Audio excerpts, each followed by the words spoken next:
What is happening, buddy? What's going on, Casey? Good. Oh, see, yeah, we got an echo going automatically. There you go.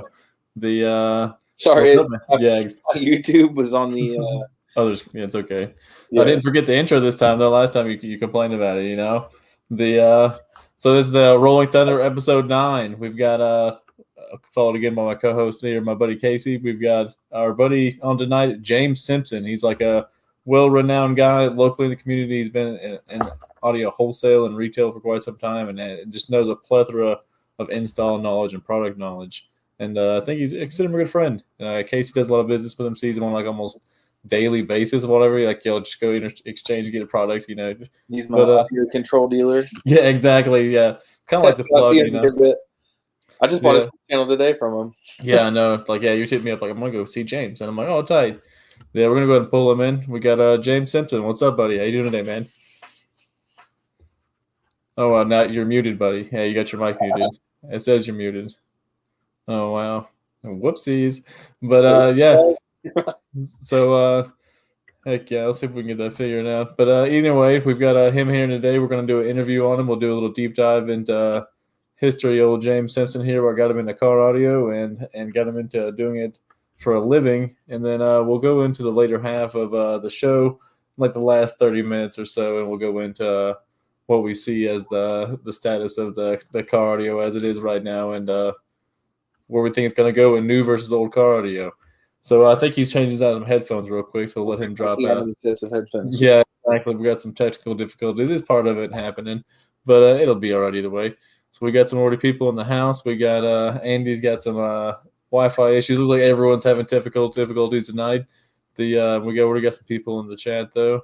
We've got old Deviant and our buddy Sicardo. We can't hear you there, James. It's all on muty. But you were saying you got the audio control from him today. What's let's see. Yeah, you're definitely muted. What were you doing? Yeah, what were you doing in an install with? There you go. Got it. Let me see. I'm gonna turn you up a little bit. Boom, boom, boom, boom. All right, cool. What's happening, James? How you doing tonight, buddy? Yeah, I'm good. So yeah, no, it was actually on the computer, but it was scrolled down. I didn't see it, so I thought it was the headphones. It's not the headphones. It was me. Heck yeah, it happens that way sometimes, dude. We got some technical difficulties. Our other co-host is having internet issues, so it's just part of the game. But what's going on, man? So you've been in the audio scene for quite some time, and you've got like I was saying a minute ago, a plethora of product knowledge, and you've done countless, dozens of hundreds of installs, more than likely in your time. We'll usually start this out like, what got James Simpson into car audio? What made you decide? Did you hear somebody set up? Was it home audio stuff, or what was that? What got you into being audio and audiophile? Man, I was 16 years old. By the local stereo shop, and the first time I heard a stereo system, I was hooked. But unfortunately, it was like a lot of people where nobody was doing things right there. So it was the twist and tape method. I didn't even see a crush cap or butt connector probably for the first like 3 years I was in audio. And it's kind of funny when we guys look back. It's kind of a good thing that we had it in Facebook and fails pages when I got into car audio. Like, it was a true probably a good half of my 12-volt career. No, I mean, a stereo system that I heard, I knew there was something wrong with factory audio, and I'd heard some better. I had the 99 Honda Civic, the bass stereo system, and I knew I wanted something. Just kind of walked into a stereo shop. Oh, this is cool. And I've always been a car guy. I wanted to build a fast car early on. Bought my first toy at 17. Built it for 10 years. And it was one of those things where I was always a car guy. And to me, car audio and fast cars go hand in hand. A lot of car guys don't feel that way. Oh, I'm not adding any weight. I'm not daily driving doing it. So, it's a personal preference. It is a personal preference. So, yeah. But to a point, I think, when you got posted that this guy was an audiophile, I kind of laughed. I was like, I'm an aspiring audiophile. 12 volt is where I I mean, I've played with everything, every budget line to the high-end lines on the market, and I like to employ people with engineering backgrounds so they can actually tell you how things work. So knowing how something works helps you build that system instead of just trying to guess. But I'm still learning. I've been in this 2 decades, and sometimes I was talking to Casey about this earlier. I'll take something I thought was like 12 gospel, mention it to somebody who's actually, an engineer. They go, yeah, that's a myth. Whatever I'd thought for 20 years was just not accurate. It'll show the math behind it, and you're like, long for a long time. So I feel like we're always learning in this field, and you'll talk to guys that can. Oh wow! There's so much science to audio. You're breaking up pretty bad. See if you can maybe like try to keep that mic closer to your mouth or something like that. But that's one thing I do like about car audio also that I've talked about before is that I'm always learning something. So like even when I think that I know a pretty good bit, either be like ways to set up car audio installation ways or methods and maybe how things work. There's always that next level. Or I heard somebody say it the other day is like, hey, if you're the smartest person in the room, you're in the wrong room. So it's like being around people and surrounding yourself with people that know a lot of things or are very intelligent or know other things that you don't know can show you a lot of stuff. And I always think the payoff is like when you set up a system, and it doesn't necessarily have to be like the most high end gear, but you take and like you hear that one nuance that you never heard in a song before or something like that, and it's like taken and that always does it for me. Like I thought I knew this music, and then I hear something new in it. It's like a new experience. I chose this headphone, so the mic is now closer to my face. It works better now. I think I probably have a slower internet connection because I'm out in the country. So let me know if it's the internet. It sounds better now, though, for sure. I started my company in 2007. These headphones are awful. I wish the other ones were better. And that's Audio Dreams is 2007? 2007. And I started Simpson's Customs in 2003. But in 2003, I didn't really know what I needed to know. By 2006, I just closed it. I was like, I need people. I need knowledge. I should have went to work, and most people do buys something and learn the trade. But I had been in business management for so long, I thought, well, if I can run a business, I can run any business. And so I just hired a staff. And I kind of, as I said, hard way that you need to be able to do what they do. So not be the owner that didn't know how to get hands dirty, and here I am 20 years later. But 07, I guess it's what? No, it's quite. Did you notice like been a while. Sorry, like so you did 07. That's right before like the economy tanked. Did you guys notice a spurt in audio growth, or did it drop off for a little while? I know that changed a lot of marketing. I know that changed a lot of companies. Period, right there in that 08 crisis. And a lot of people's product lines dropped off. Like name, for instance, even like Kicker and things along those lines that were making big stuff. And then that economy tanked, and then just kind of like dropped the high end product or the large big power product for a little while. You didn't see any big stuff. Well, it's kind of interesting. In 07 and basically 08, 09. That was the Audiophile and NABA groups that just collapsed. But it's funny, people didn't realize how many brands they owned, But you had Digital Audio and Excite and Visonic and Shaker. Mobile Authority was under that. Then you had Designs, Alpha Sonic, independently purchased by bought back. I mean, 40% of the pulled out, left the U.S. All between 2008 and 2009, and so you had good unit companies that disappeared, and you were really deep into these companies. Some of them went bankrupt.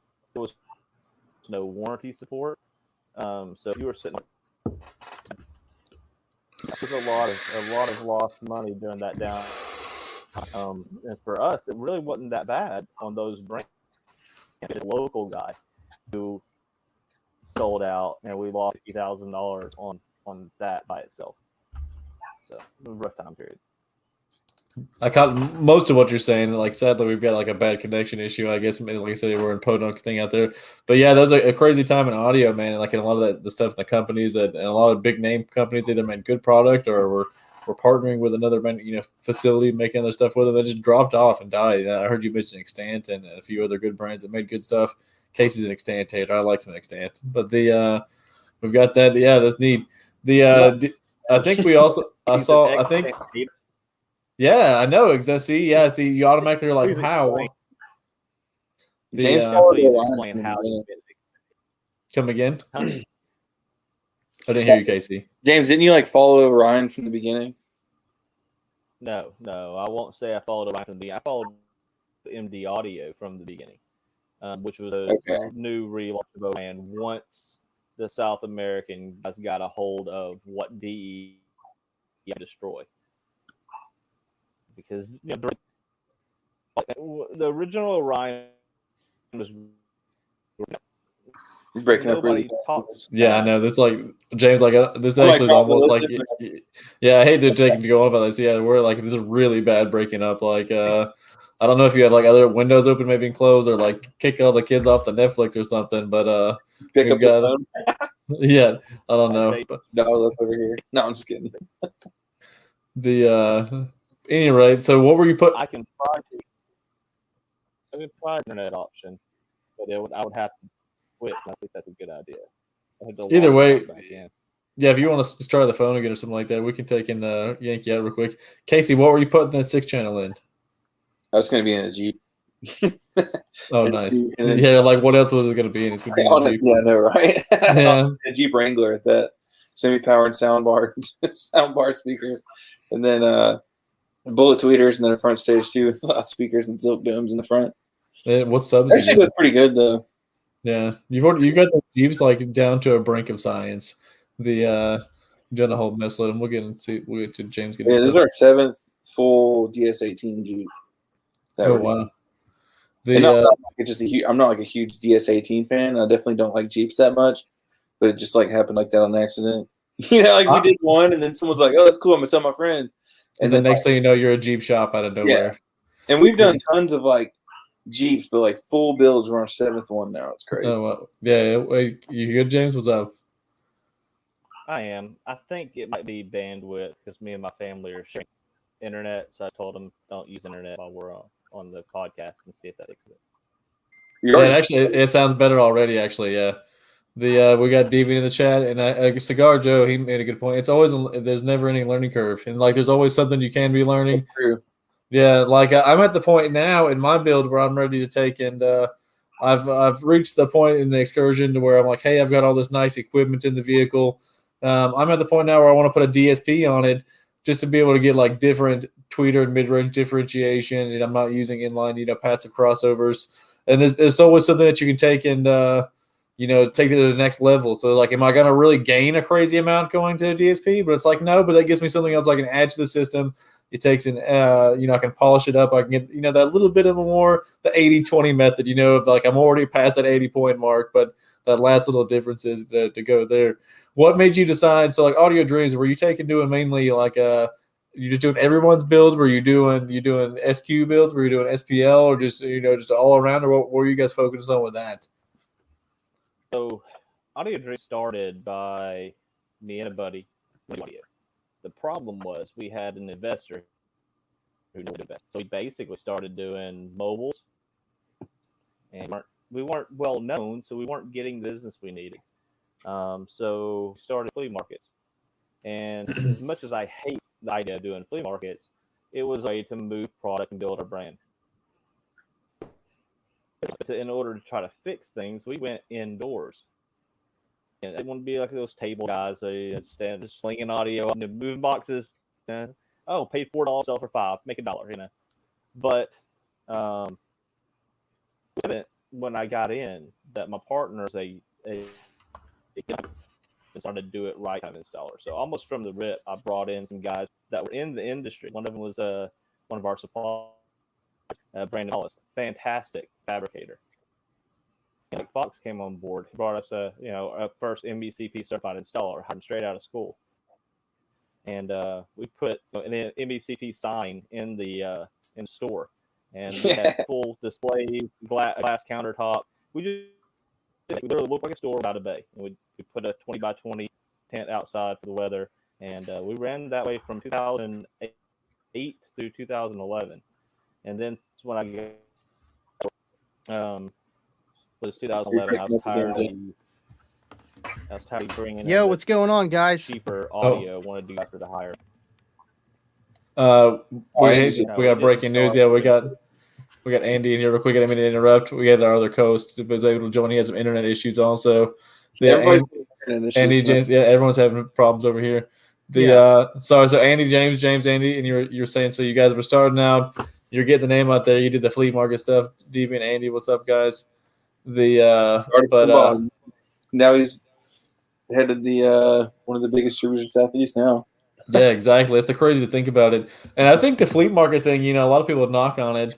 If it's not like your end game, I think that it's probably like a great stepping stone because like you're learning those like customer transaction deals, person to person deals, and the dealing with the customers. And like now, I mean, you there's a certain point like they're already talking to you of like, hey, I'm wanting to buy car audio, and all you got to do is just they have to trust you and like you, and you're going to seal the deal on the product. So I mean, just having it in stock and having it there, affordable pricing, and being able to talk to people. That like is a sales tool you can take later on, obviously, which you have done, obviously, and then translate it to a bigger scale thing. I used to rock my MECP patch all the time. Speaking of that, all my shirts have it. How you start a marketing, and if you set a precedent that you're going to be the best budget, you're always going to get guys on like some ridiculous budget that you're not able to really do anything with. And I did enjoy taking a customer who didn't make a lot of money and give them something that was mind-blowing. You want a good deal, and you kind of pass the deal on, and you do like a $10,000 system for $1,000, and you takes care of somebody who may be in a financial situation. It's kind of fun, but then you still set a precedent a lot of times when you start at a flea market.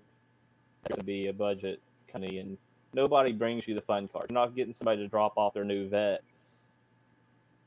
S10, it started a problem for me for a long time, where people that would spend money, there would be friends of ours. We had done their system in high school, and then they turn around like, oh yeah, I got my new system from Monster. I got my new system from this guy, and you're like, why? Well, I wanted something nice, and I take it like, he didn't think that I could do it. If you start your company and you market yourself wrong, it's going to take years to fix it. For sure, yeah. You don't want to get the stigma of doing cheap stuff or maybe even too crazy high end, so people don't contact you. So they think, oh, he's not going to mess with that. But I do think you guys, and we'll take this as a subjective thing.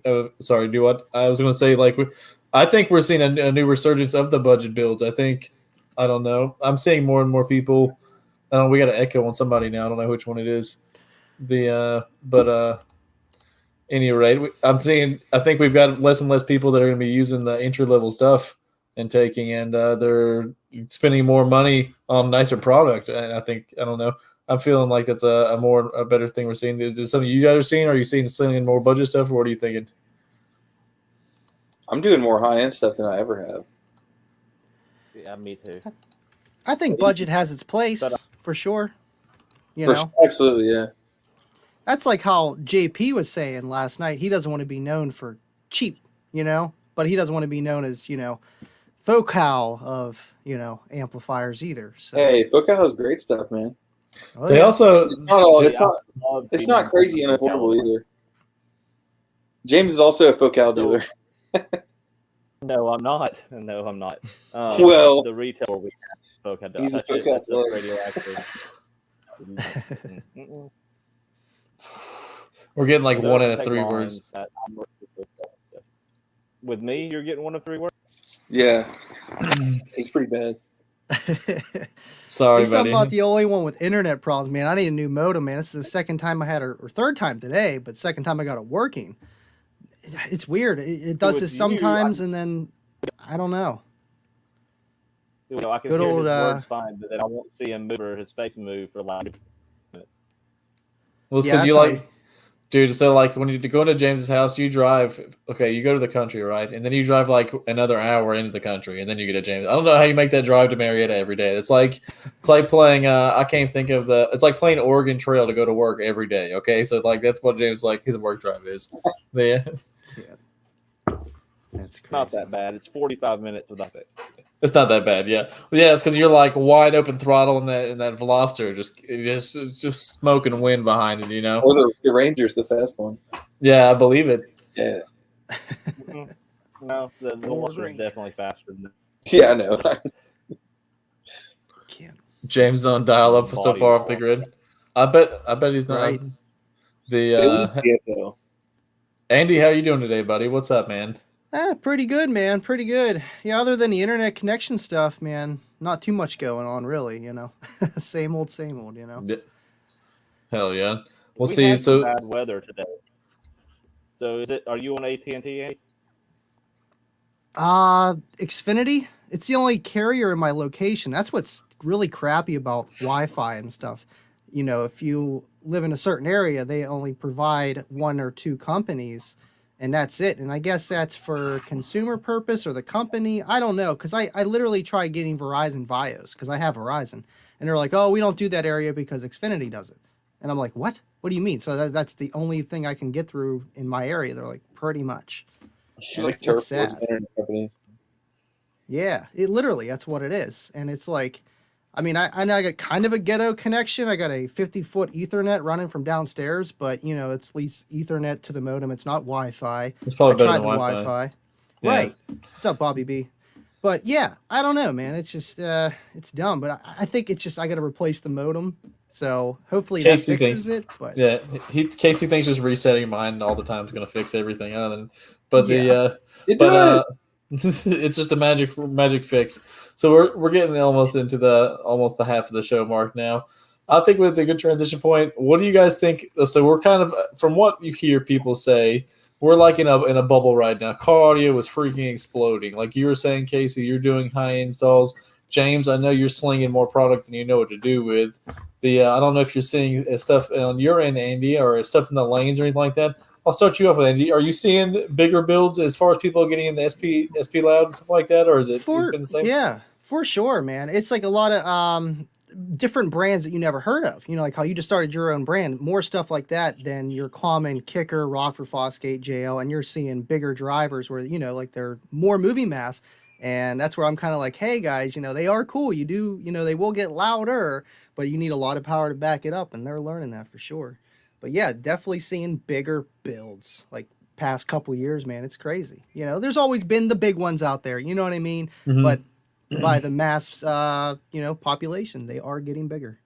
Yeah, sure. Dean calls the speaker by the pound. And I like that you pointed out the efficiency and like that too. I just did a great thing on efficiency. So, you know, I don't know if you saw it where I stepped down a series in subwoofers.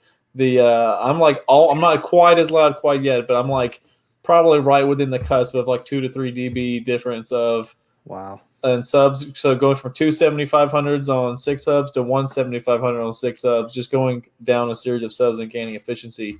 It's like, man, I can't believe I should have been doing this with a rip, you know. But and Casey, you said you're seeing, you know, you're doing a lot of crazy big builds in Jeeps. Those people are dropping some money in that stuff, man, and they just want. And it's not even the fact that they're like crazy audiophiles. It's people that just want their Jeep and stuff to sound good. They like having the bling. They like having the accessories. Like the audio is a part of it. What's your take on that? Dude, the new Jeeps have 4-inch speakers. Front yeah. So it's like you know, we get these pods from James. And it changes if you're 6.5 in the front. And then we put these like big DSAT sound bars or whatever they want in there. They have like different options and stuff. But yeah, man, the Jeep people are spending a ton of money on these things. Like unbelievable. Yeah, that's insane. Yeah.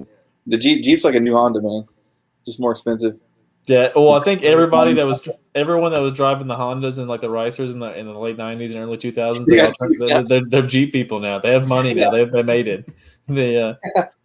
And James on the retail side, hopefully we get a burst of connection out of you. Do you take in what are you guys seeing like as far as retailer wise? Are you seeing? I know we have kind of a shortage right now on a lot of product, but are you seeing a lot of retailers getting bigger product, bigger watts and stuff like that, or is it staying around the same as far as the consumer side for the everyday installs, or how's that side looking? So from a a wholesale standpoint, what I see different than on the retail is having a store and being a sales rep on a wholesale rep side, you get both sides. I know there's a lot of people, the business models on the SPL side, and they really a whole lot because I'm more sound quality what we sell. Euphoria, Alphasonic, people that are looking for something like DC Incriminator, they're looking at us. We don't even carry an SPL based box. But to kind of give you that where I see things right now, you have multiple different customers on the market. The guys that want sound quality are still going to shops, and a lot of the guys in the SPL side that are looking at the internet, looking at what people are, they're more apt to try new brands, build every year. Some of these people do new build almost every 6 months, and they'll try all kinds of different speakers and their backyard builders, and there's nothing wrong with that. But those are the guys that are bringing in Blackberry and just trying something new. Heck yeah. And you just add me next time, or add me or Casey. I only upgraded like 20 times last year. And I'd be hitting up James, like, okay, cool. Like, James, I need a radio, or James, I need these 6.5s. And then I'll ruin a 6.5. And I'm like, James, what do you have in stock right now that's better than those last 6.5s that I have? And like a lot of times too, it's the convenience factor, which I know not everyone's afforded or they have the ability to buy the wholesale or from directly from you guys. But I think you guys have a cornerstone of the amount of product you guys keep in stock. And I know it's not like a lot of crazy huge SPL style brands like you were saying, but you guys got a lot of product in stock, man, and that does the trick. Like especially with the shortage right now, people are going to take what they're going to get, and they trust you, and you're renowned enough that they're going to be like, okay, I know James knows what he's talking about. We'll take, and he's going to not steer me in the right direction. I'm in the wrong direction. I'm sorry. But I agree with you saying. The SQ guys are still doing it, and they want to have somebody that's knowledgeable and can do the clean wire and all that jazz and make a nice clean sound quality install. It's not even that too. So like we have guys that do crazy big bass, and I think you got a bad echo, Andy. But really? Yeah, but we have guys that do SPL, but like they're like, hey, I'm gonna drop off my car with you guys, and we're gonna do like a nice sound quality install on my wife's car or the daily or the anything like that or baby mom or whatever the case may be, and it works out cool that way. So I see what you're saying that way. Where do you guys gonna think it's gonna go? I mean, it's in my honest opinion, I don't think there's a company. I mean, I know someone's going to throw something out there randomly. It depends on how cheap at the bottom of the barrel you want to go, but it's hard to make a bad product in 2021. Like you can't just be out there, doing the 90s pile or whatever it be. It's just flavor. The Boss amp that you just dynoed, Andy, which I'm not going to say and knock them, but man, I even thought more highly than that was going to do. You got like 30 watts a channel maximum out of that thing, or something that's rated at 200 watts. You can't do that in 2021. So I think with it being the internet and the people that are using them, the people that are dynoing them, it's going to bring innovation to the table. I think as far as new amplifier technology and the filtering, everything that goes in hand with that. And I think we're going to keep seeing a higher and higher standard go. And then as the vehicles get newer, in my honest opinion, I've talked about it before, I think we're going to see leaning it go more towards like 14 volt minimum, not 12 volt. Accessories, and I think we're going to see just things get nicer and nicer as a standard. And I mean, even look at the, watts are cheap in today's perspective for what you can get. You can get 1,000 watts RMS for $150-$200 now. And just a decade or 2 decades ago, even 3 decades, even less. Look at talking $1,000. You know what I mean? Right. I think you're absolutely right about that, because things are becoming cheaper to produce and people are being more woke about products and stuff like that. And there's guys, like me, but more like Big D and everyone else that are amp dynoing, pushing these drivers to the limit. And there's more out there to see, because I know a lot of people, even if you go to Goodwill, people are literally pulling out their phones, looking up stuff before they buy it. And that's like the best thing you can do. And eventually you're going to run out of people that don't do that, and they're like the Boss and the other ones that way overrate their equipment. It's not going to fool those kind of people, other than like the 16, 17, 18-year-olds where we were all like, oh yeah, I got 2,000 watts in my car, it's loud. I mean, I miss those days. I had a guy text me the other day. I'm like, man, I wish I still had that. Those were the good old days, when you're counting all your watts. Now it's backwards. Yeah. You want less. But Yeah, like you said, and everything is getting better. Everything is getting better. And that's another thing too. Like even with a very cheap product like a Planet Audio or a dual driver, if you do it in the right enclosure, the right scenario, and you're expecting realistic results, you're gonna get a decent driver for what you're paying in most cases. I mean, even if you look at it today, look at like the 25, or it's probably gone off because of the way the market is right now. That's the $30, $40 whatever pile sub. I'm talking about like the black smooth face little pile, not pile, Planet Audio. That's like the cheapest sub you can buy, dude. If you really stack that up in comparison to like even mid level or above entry level subs, you're getting a sub that would have cost a couple $100 in the '90s, bro. On your cheapest of cheap stuff now, like the cheapest thing you can buy would have been at least a mid-range driver, a decade before that. And like the performance goes hand in hand with it, you know what I mean? Which is kind of cool. Again, like I think it's going to bring innovation to the table. What do you guys think? Casey, what you think is going to happen with it? And we'll let James chime in after that. I think everything's getting better progressively. Like Andy was saying, I mean, everything's getting more affordable as well, too. It's not necessarily like the race to zero, but I think that everyone's kind of being competitive with one another because they see that it's easier for companies to bring this type of technology to the public, easier than it's ever been. You know what I mean? There's known board designs you can pick from these days. It's so much easier to get this stuff out there. So I think that's what's also driving the competitive factor and stuff. I hear you. What do you think, James? Where do you think it's going to lead to? Do you think the industry is going to keep seeing nicer and nicer product get out there? I mean, like just even when I go see you at your warehouse, man, just walking around, and I'm not going to point any brands, but there's brands that have been known in the past that have been known as cheaper or entry level brands, and I look at some of their product now, and I'm like, this is actually some sharp looking stuff, man. Like, I'll even just go and say it. Like, I was looking at the new Hyphonic stuff you had out on display the other day, and I was like, I was just about to say that. Yeah, dude. I was like, this Hyphonic stuff looks pretty actually legit. Even the amps are sharp. Like they had the black ones there and the subs and stuff. I was like, bro, this is not Hyphonics of 2015, much less 10 or older. Which I know they have the highlight in the cheater amps area, but there's a whole era of like let's say plastic mounting tab amplifiers. That's all I have to say. But what do you think is going to lead the future to come, James? You have the guys in the ivory tower, and they're salespeople. It makes no sense. Yeah. All those guys in the ivory tower. Yeah. It sounds like it's the same engineering. Oh, yeah. Gotcha.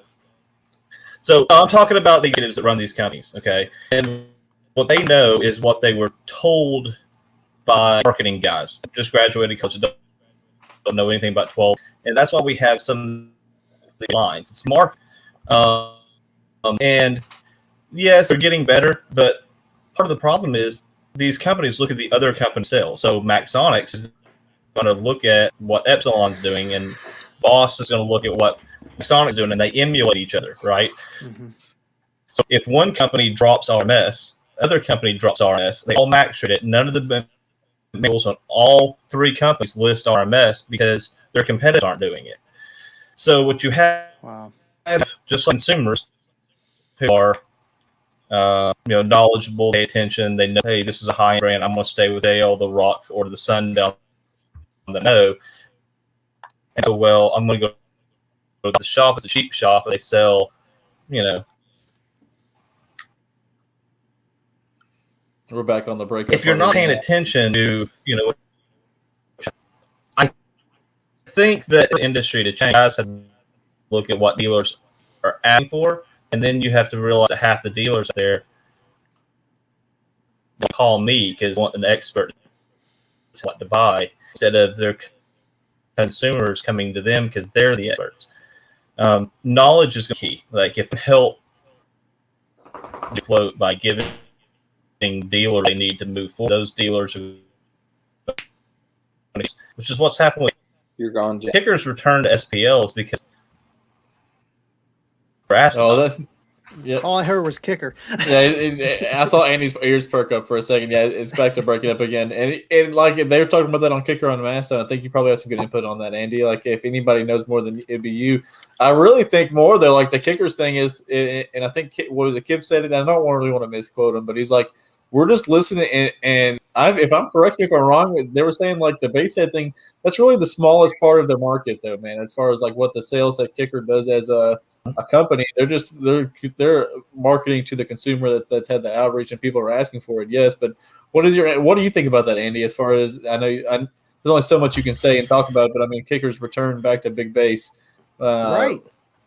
Yeah, we are the 1%ers, the base head community. Majority of their sales are from their dealers, not Walmart, not Best Buy, stuff like that. It's their third-party dealers. That's where they make the most money, and most of those people are the people that are looking for Kicker comps, Kicker comp R, L7 R, whatever, the S, bread and butter. Right. And that's kind of what they've been doing. And then back in the 2003, 2002 era, well, they were working on a long time, just like this one. But they kind of came out swinging, and everything was going okay. But then with the whole economy, and that's when they pulled out. It was we're going to either pull this driver out and this amplifier, or we have to fire people. So they chose, let's cut the product. Right. So with the SPL though, I mean, shoot, yeah. Whenever people are helping out or talking on social media, which is a big help, because it's more than just your local mecha show, NADBL, DB Drag, all that kind of stuff. There's more talk about it. More people know about it, and now our voices are being heard. So we're like, hey, let's bring the Solo X18. Let's bring the Solo X back. Come on. And it's like, well, if we have enough people, we have enough want for it, we'll do it. I know they've been talking about it for 3 years, 4 years now, so it's been a thing. It just kind of put everything together. Sure that it's honestly, I'm not even sure that it's honestly. Kicker loves to show off. They'll make something just to prove a point. Just like they bought their prices by 30%. Like we're asked why. It's because we can. See if you slow down just a wee bit, James. Like, I'm not trying to cut you off. Try slowing her down a little bit and see if we can hear you. Because when you talk fast, we'll get like every other word or something. I could try it without the microphone. Without the video. Like voice we might do that. Oh, now you got to unmute yourself from the screen again. You're muted again, buddy. You got to unmute your click on the laptop. But that's a pain. Yeah, it is what it is. Yeah. You're muted on the laptop again. Oh, this was Casey though. But I was going to ask you. Well, we're fixing that real quick. Now he was saying that knowledge is key, and I think that is a good point, man. Do you think it does well? Like for instance, you're doing Crush. You're running the 12-volt side. You've got the Crush Jeep there that has the big install and the Power Rock sub in it. And you've got your Tahoe there. You guys use that as a sales tool. Do you guys see a difference in what people, let's say average guy, you guys are doing a lot of Jeeps now like we're talking about. Are people coming in and you guys are showing them the Jeep? And I know every opportunity somebody looks in the right direction of your Tahoe, you're like, let's hop in this thing real quick. Is that a sales tool that you guys are using I wouldn't even necessarily think it's a bad thing, but upsell the customer like, you want this, you want it to sound good. Like you heard your buddy's thing, but now I'm going to change your experience on what you think sounds good. Is that something you guys use, or how does that work? I can't demo the Tahoe. They can just look at it, but I can't demo it because the neighbors are like threatening to call the cops every time we do that. But like the Jeep too, because it's super loud. But like the average guy who comes in with a Jeep and who wants parts, they usually they'll be interested, but then as soon as they see the Jeep, like they're buying something. You know what I mean? And it's not even like I wouldn't say it's the Jeep itself, but like the whole experience, like with all the speakers in it, the lights going on, and them getting in it, like the whole thing's an experience. Mm-hmm. It's even the seats, all that stuff, because it's all customized. Yeah. It's like that seats and all that. Yeah, it's really cool. Yeah, that. It's definitely a good tool, and I think a thing that helps too is like knowing what you're talking about with these people as well. Like if you're not just like some random sales guy who's like, yeah, this speaker looks cool in this. Like, can you actually go into specifics? It definitely helps. This speaker's really loud. It says on this brochure that. And that's how James is. He like now with the headset. It's about the same thing. I think it's your internet connection. Like sadly, it's going to be the internet. Yeah. If you do voice only. I don't know. That might work with the bandwidth of the internet. I don't know. Try it. See if you can hit the mic, like the stop cam button, and see if your voice only takes less bandwidth to do it. But turn the gain down a little bit. Touche. Now talk to us, buddy. All right. Is that better? It's Is not that better better at all, part huh? sounded? Actually, it is actually. better, yeah.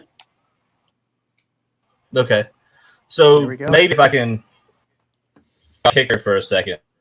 The thing is that kicker, but they also pay attention. So like Climology, you had Orion for years. So Orion was going the show. Kicker across from. So when you have guys showing up at Climology, the biggest car show of the year, and they're almost all running something other than the kicker guys care about their band, and so they're like, "Hey, why doesn't somebody want stuff?" And they're like, "Hey, because you don't have 20. Your sub designed to play 20. You need to figure this out." You know, as I said, this is the guys in the IR that are looking at what mainstream, what sells at Walmart, what's going to sell on the internet, what sells in the shop isn't always the same thing. And the Kicker's smart company. They figured it. As a matter of fact, I think any other. We're breaking up again. We're still getting the thing. I'm sorry, buddy. But I think they are paying attention to, and I think they do care obviously on what we're bringing to market. And I can't wait to see the new solo stuff and the amplifier line. What do you guys think as far as and I think it's funny too. You're bringing up Slamology, and it changes things too. Like people want like you're saying the Casey's build going on here, the 160 at 20 hertz going on. You can be 150s on music now, and depending on that market, it's a completely different customer. It's that it doesn't matter if you can do 160 and play music. They want to play a tornado through your car and blow stuff around and do hair shreks at all the windows.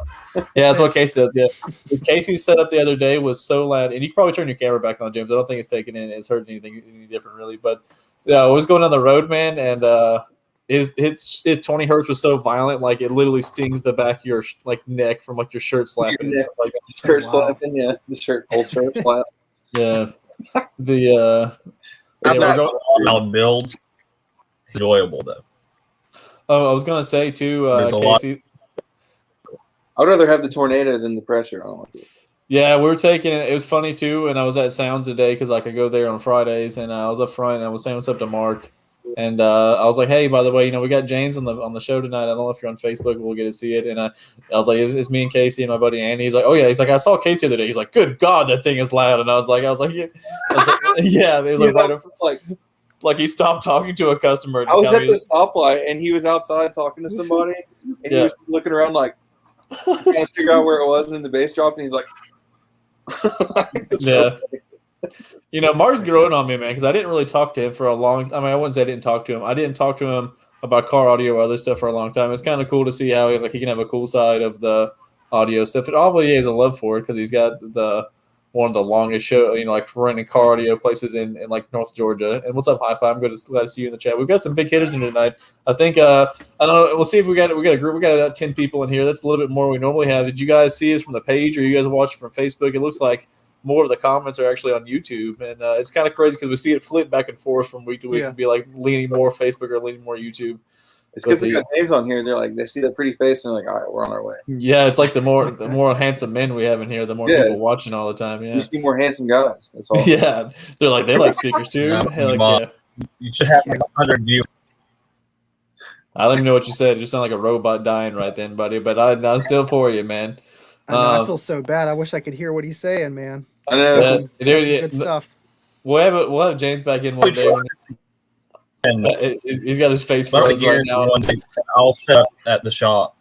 Yeah, for sure. We'll have you on again with a good internet connection. And people would take our word for it. James here is just literally riddled with knowledge as far as company histories or product knowledge and knowledge.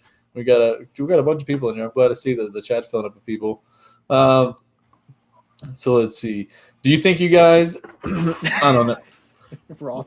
Andy's face and gotcha. Yeah, the dude. I don't know. That's how I get all my subscribers, man. They seen that. They're like, "Oh, girl bass head, click," Dude, I didn't know. It's kind of it reminded. Yeah, I was like, "What are you talking about?" No, he did the face swap thing too. There's actually a whole thing on that on Instagram. There was a guy that was it's like a Japanese guy that rides motorcycles. Okay, Well, he was taking all his photography on him riding the motorcycle and then doing a face swap of it and making it look like a chick. Well, he started an Instagram of him face swapped, and it's like a chick on a motorcycle. Well, he got a following super fast for a chick on a motorcycle. He's got like companies sending him like leather jackets and stuff like that. Oh my and then like it comes out through the wash and it's a guy doing face swap. And getting amazing, dude. You got catfished. Yeah, dude. So like we want to have you out here for this thing or whatever, and you find out it's like an older gentleman that's doing a face swap. It's ma'am. Yeah, exactly. yeah. I don't know. Go on. It just made me think about that. It was, and you went double whammy back to back because you did the blue wig and the face swap thing, pretty quick. I didn't mean to buy that, but I could have. Blue hair would suit me well. Touche. I didn't. Them being back to back, I just didn't know what to think. But I like how Casey looks like he's asleep back there. He's got a whole vibe. It's the galaxy's got moon stars going in there. In the background. All I know is, guys, and this is like luckily everyone's. If we got anybody younger in the chat, if you go to a chick's house and and this is her bedroom, look at what Casey looks like there with like a thing hanging on the wall. Just work on yourself. Don't date that girl, okay? If her bed's on the floor and she has a tapestry on the wall, don't date her. Don't do it. No, I shouldn't say. Yeah, no. But heck yeah. But that's sweet. Casey not asleep. So where do we got about 15 minutes left. This would be a good time to talk. What's future builds we want to see do? Everyone in here's got installs. James got installs in his Melissa is funny.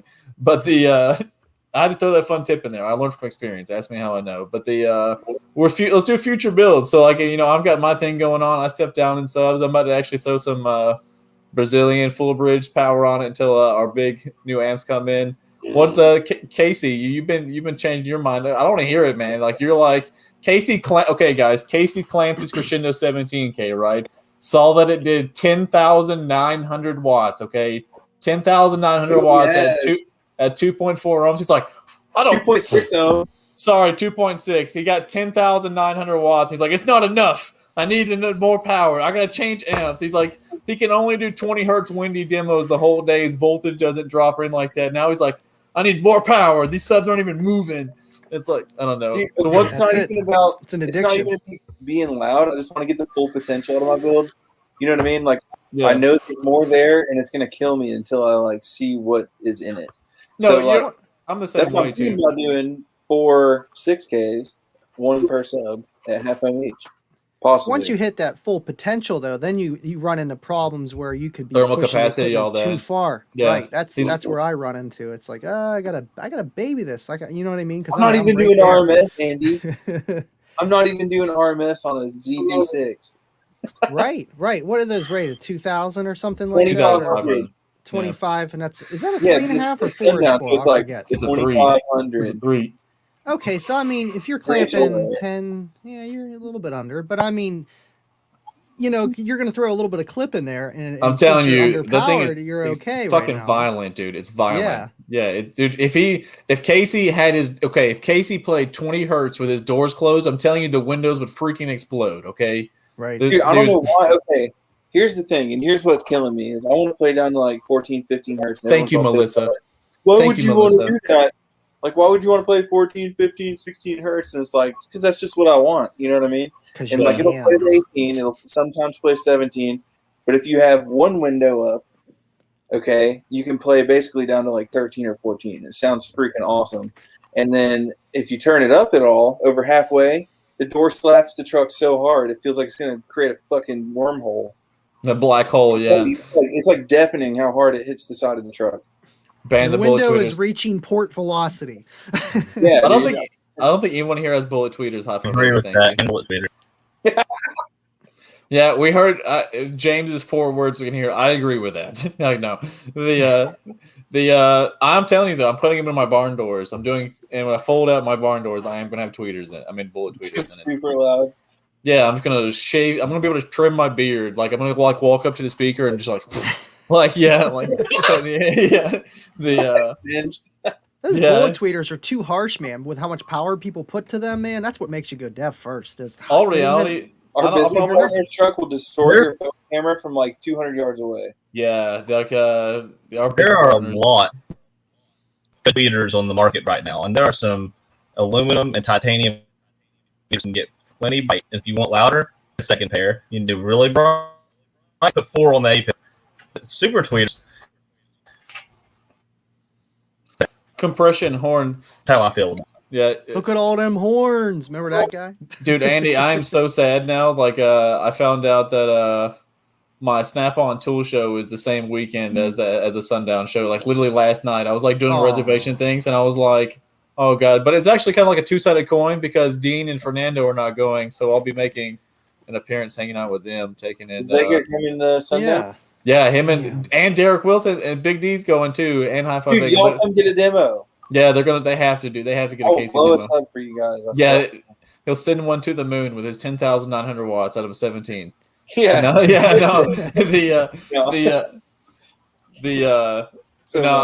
All of them seeing Derek and Hi-Fi though for sure at the old school meet. That's going to be super tight. I'm still looking forward to that.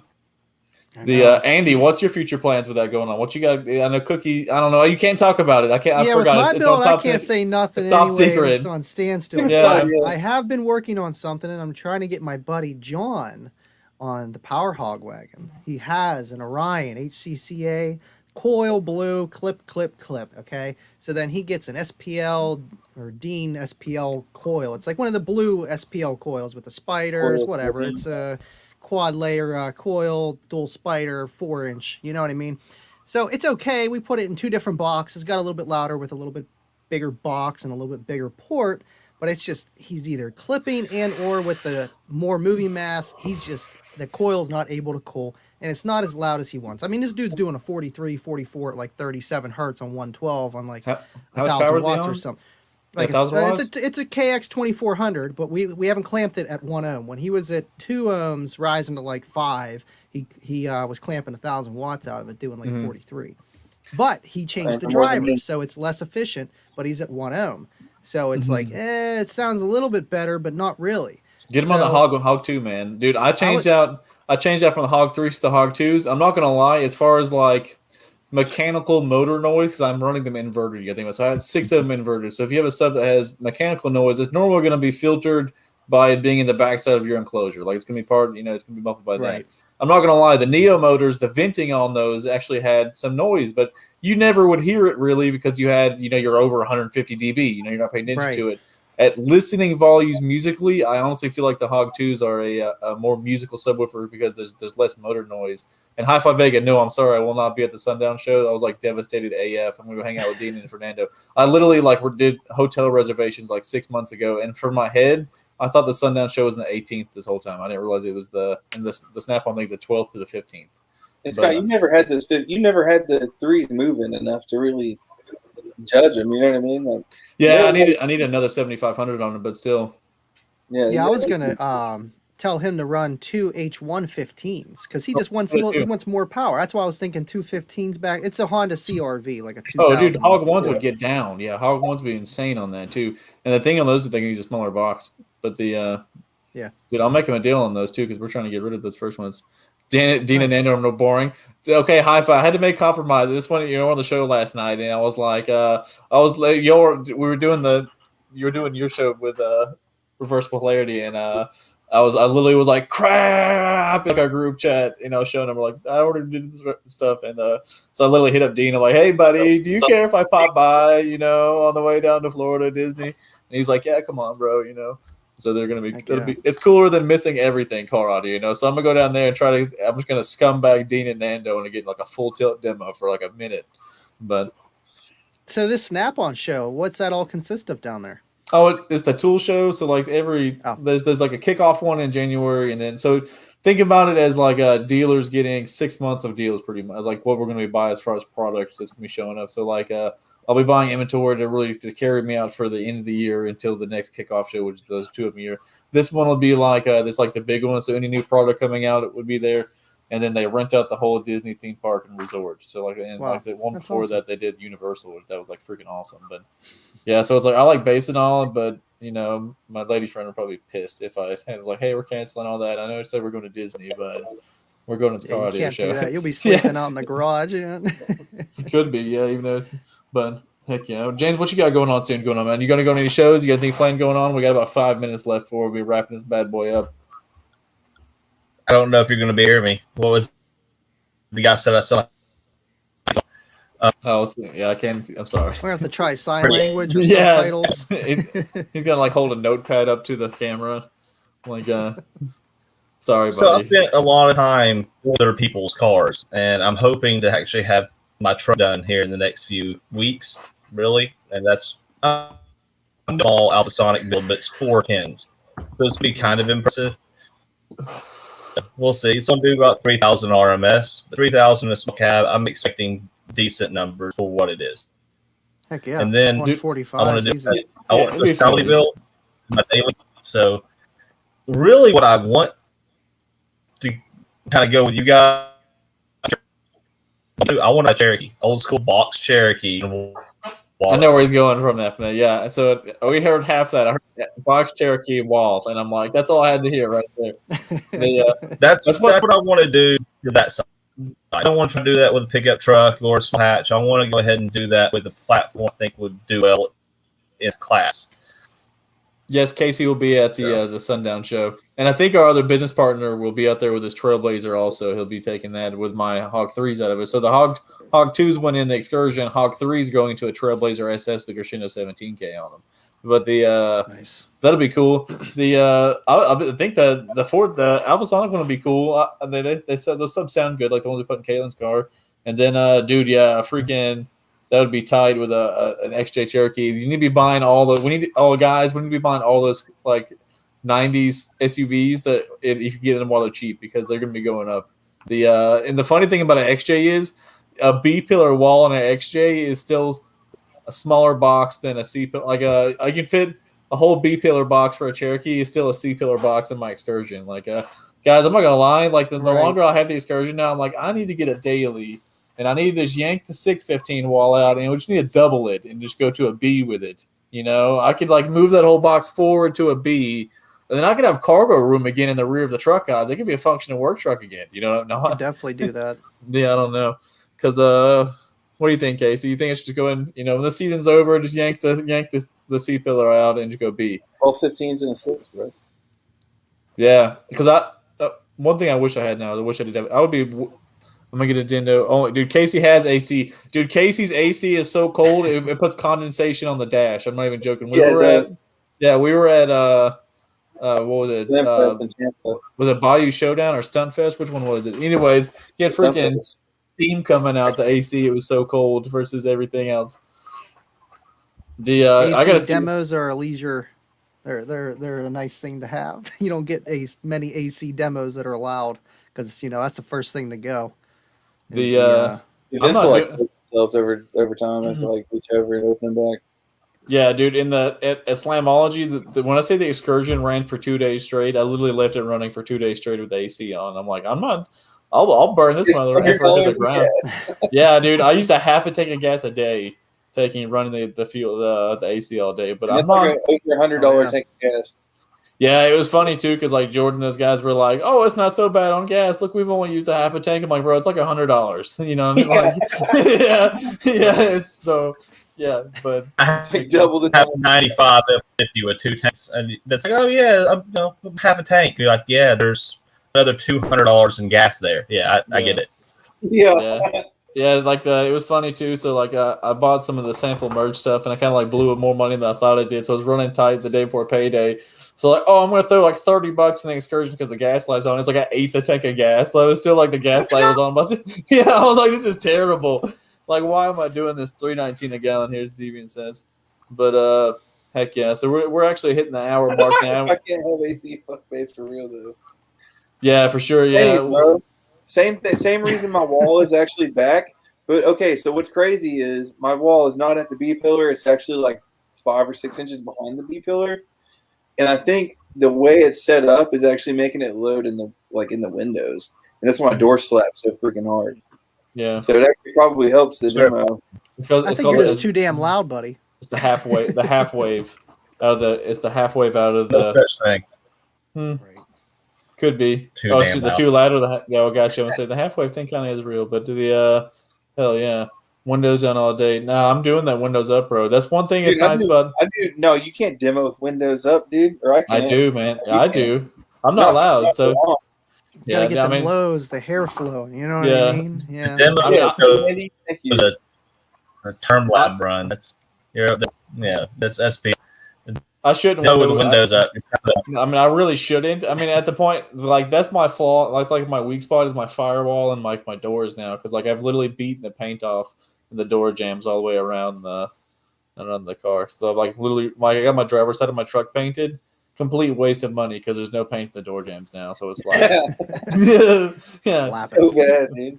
yeah, but Yeah, I do both windows down demos. I mean, yeah. both But windows. I gotta figure out a better game plan, because I go to all these shows with Casey. I park next to him, and I'm getting 20 hertz cancellation in my truck as soon as I crack a window down. So it's like, Sorry. yeah, no, that's We'll that's put one thing. them between us.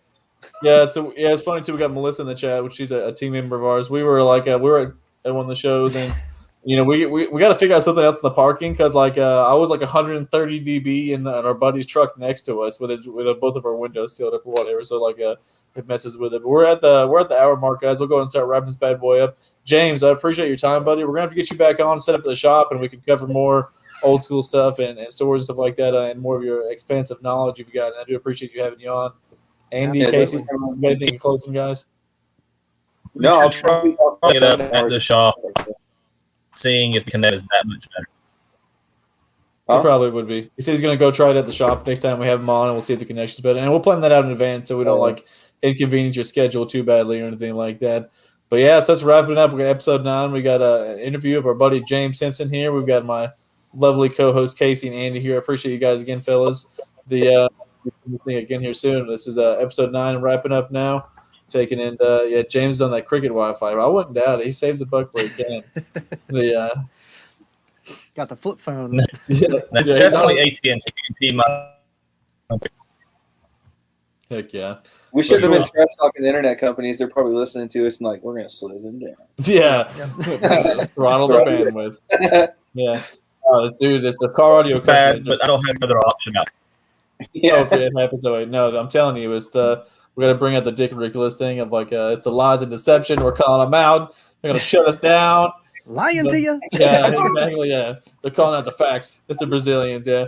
They're like, you guys need full bridge. Quit talking about DC clay class ass. We're not making them. We're not making them in Brazil. That makes you kind of wonder. I kind of think it's funny you bring that up. What makes, we've got these stipulations with car audio brands. And I know it's the manufacturing facilities within them.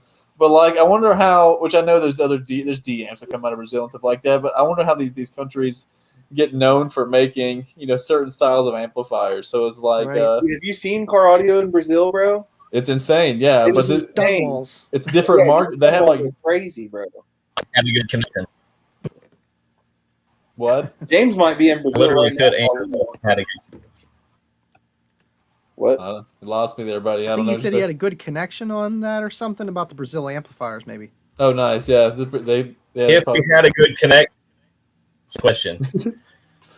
Yeah, James What I probably was knows saying. the full history behind this. Yeah, he knows that. Yeah, he knows the. Oh, yeah. Oh, gotcha. If he had a good connection, he'd have good input on it. Yeah. Ah, Yeah. Yeah, that's fine. He's going to start just talking. Just type it out in chat. Yeah, Not a no. bad idea. Yeah, no, I'm talking. No, don't do that. I'm sorry.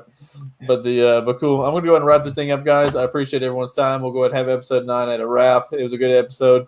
James, I appreciate you, buddy. We'll have you back again for sure, man. Andy, Casey, you guys think before we close out of this bad boy? Cool. Guys, you have a good night. Yeah, Later, alligator. Peace. yeah.